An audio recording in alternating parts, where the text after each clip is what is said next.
Madam, এই নিন 20,000 টাকা। 20,000 টাকা? এই টাকাটা নিয়ে আমি কি করব? স্যারকে দিয়ে দেবেন। মানে?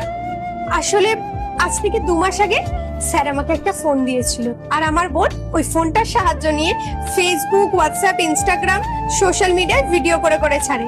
ওর খুব সেল হচ্ছে, ওর বিজনেসটা অনেক বড় হয়ে গেছে, সেই জন্যই টাকাটা ফেরত দিয়ে দিলাম। আচ্ছা, আপনি স্যারকে আমার হয়ে থ্যাংক ইউ বলবেন। ঠিক আছে, তুই যা কাজ কর। আমাকে না বলেও ফোনটা ওকে দিয়ে দিল। এই নাও 20,000 টাকা। 20,000 টাকা তো আমাকে দিচ্ছ কেন? এই টাকাগুলো আমাকে কুসুম দিল। ও, এখন না দিলেও তো হতো, পরে দিলেও তো হতো, কোনো অসুবিধা হতো না। এই, তুমি সত্যি সত্যি বলো তো কি চলছে? কি এইগুলো?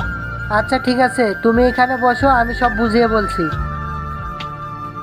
আচ্ছা, তোমার মনে আছে আমি তোমাকে একটা অ্যান্ড্রয়েড ফোন দিতে চেয়েছিলাম? চোখ বন্ধ করো, তোমার জন্য একটা সারপ্রাইজ আছে। দেখাও।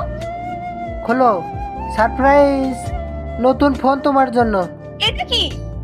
আমি তোমাকে আমার জন্য আইফোন কিনতে বলেছিলাম, তুমি কি পাগল এমন করছো? আমি তোমাকে ভালো কিছু বলেছি। আমি যদি ফোন কিনে বাইরে বের হই,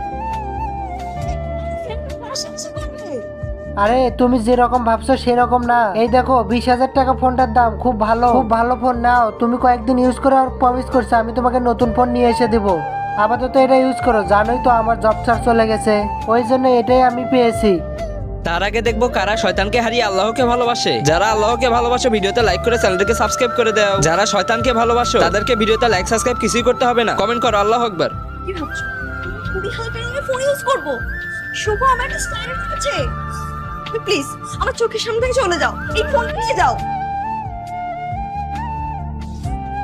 আর এরপরে কি হয় দেখতে চাইলে পার্ট 2 লিখে কমেন্ট করো।